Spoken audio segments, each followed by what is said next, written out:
folks, and welcome back to another episode of Pinal Prep Spotlight, brought to you by 911 Air Repair, your local air conditioning expert specializing in maintenance, repair, and new installations. Well, we are happy because we got our stools back, so we don't have to be standing the whole time talking to you guys. But as always, we're going to try to keep it short with our game of the week, and that is a Thursday game this week. We are talking softball. At Poston Butte is going to be hosting American Leadership Academy, Queen Creek. And this is a pretty big deal, a pretty big game because the season is starting to wind down.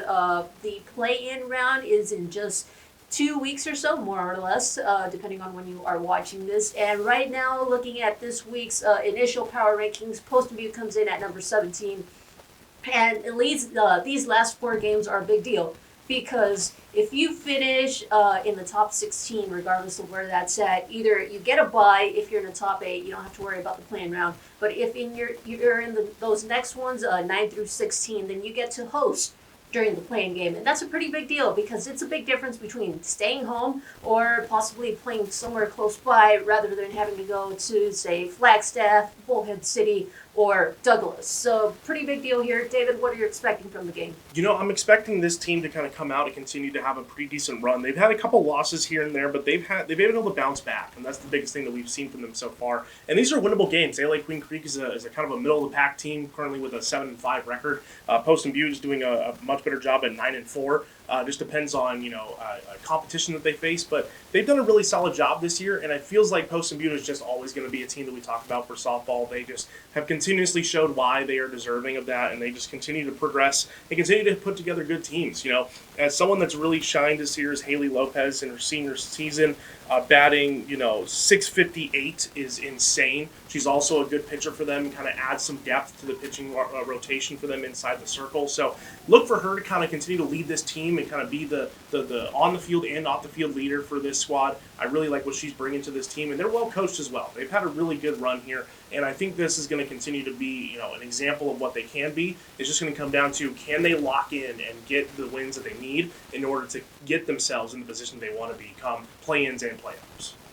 So David mentioned Haley Lopez. I kind of want to talk about Poston Butte's Power 3, including Lopez, Kimberly Westover, and Riley Lipniak.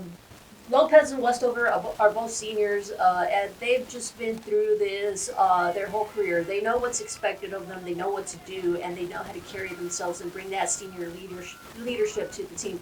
Lipniak is just a sophomore, and she's steadily coming in and just kind of taking over. She's an infielder for Poston Butte, and once these two are gone, I see her kind of taking on that team captain leader role for Poston Butte. And then I got to talk about this freshman in Chloe Morgan. So far, batting .439, 25 hits, 16 RBIs. Poston Butte has the power. It's just a matter of if they're on it during that game day, because there are some days, like David mentioned, they've taken their losses, and that's just because they're not fully dialed in.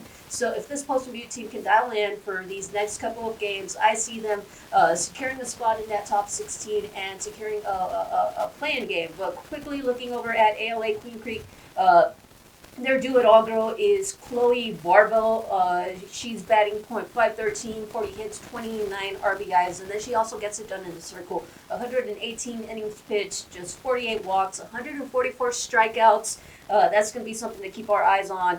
And just the big thing here is defensively, she's only allowed 71 earned runs, but overall 126. So, hey, maybe Poston Butte can kind of capitalize on those opportunities. David, overall, any other thoughts? Yeah, I'm glad you mentioned the youth of this team as well. They do have the Westovers and Lopez out there as the senior leadership, but the young girls are going to have to step up as well, especially if they want to get to where they want to be. This is their time to shine. This is their time to kind of take over and show that this program's going to be in good hands. They're going to have to step up just like the seniors are. They're going to be held to that standard, and I hope they can get it done. As always, be sure to check out Pinal Central for all of your local sports coverage.